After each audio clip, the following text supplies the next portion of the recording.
Perkenalkan, nama saya Marina Nanjela, NPM 21103178, kelas 2021D. Saya mahasiswi Universitas Katolik Indonesia 1 Paulus Ruteng, program studi pendidikan guru sekolah dasar.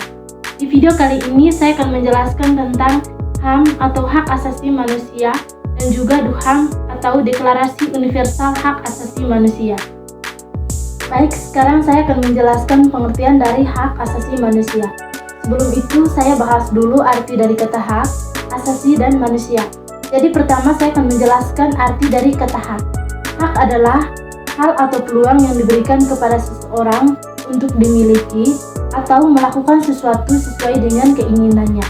Dengan kata lain, hak adalah sesuatu berupa benda, hal, atau kekuasaan, serta kewenangan yang dimiliki seseorang menurut ketentuan dan peraturan tertentu yang berlaku.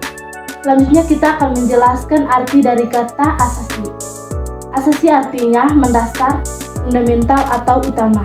Dan yang terakhir saya akan menjelaskan arti dari manusia. Jadi manusia adalah individu yang hidup. Jadi dapat disimpulkan bahwa HAM atau hak asasi manusia adalah hak-hak mendasar yang melekat pada setiap individu sejak lahir sebagai manusia.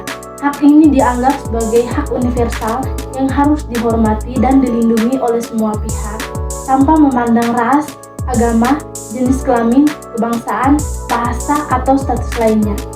Baik, sekarang saya akan membahas berkaitan dengan jenis-jenis hak asasi manusia. Jadi, hak asasi manusia dapat dibedakan menjadi 5 jenis. Yang pertama, hak asasi pribadi. Hak asasi pribadi meliputi hak untuk beragama, berpendapat, berkeluarga. Jadi yang kedua adalah hak asasi ekonomi. Hak asasi ekonomi meliputi hak milik, hak jual beli, hak atas pekerjaan, hak mendapatkan tunjangan. Dan yang ketiga adalah hak asasi hukum. Hak asasi hukum di sini artinya sebagai warga negara kita memiliki peran yang sama di depan hukum dan sama juga mendapat legalitas hukum. Yang keempat adalah hak asasi sosial dan budaya. Hak ini meliputi hak untuk memperoleh pendidikan, kesehatan, mengembangkan budaya, dan ekspresi budaya. Dan yang kelima adalah hak asasi dalam tata cara peradilan dan perlindungan hukum. Hak ini meliputi hak untuk mendapatkan perlakuan adil dan peradilan dan perlindungan hukum. Jadi itu saja berkaitan dengan kelima jenis-jenis hak asasi manusia.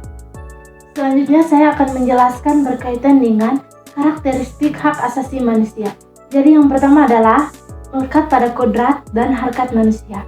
Artinya di sini adalah hak asasi manusia dimiliki oleh setiap orang karena dia adalah manusia. Dan yang kedua adalah berlaku bagi semua orang.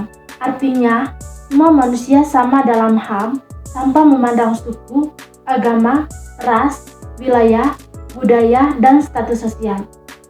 Jadi karakteristik yang ketiga adalah keluhuran martabat manusia. Artinya manusia memiliki hak asasi manusia karena dia memiliki martabat yang luhur. Karakteristik yang keempat adalah respek terhadap kebebasan manusia. Artinya di sini setiap orang dilahirkan bebas dan sederajat dalam keluhuran martabat dan haknya, dan yang terakhir adalah kesederajatan. Jadi itu saja materi berkaitan dengan hak asasi manusia. Selanjutnya kita akan mendengarkan penjelasan tentang DUHAM atau Deklarasi Universal Hak Asasi Manusia. Jadi sekarang kita akan membahas berkaitan dengan DUHAM atau Deklarasi Universal Hak Asasi Manusia.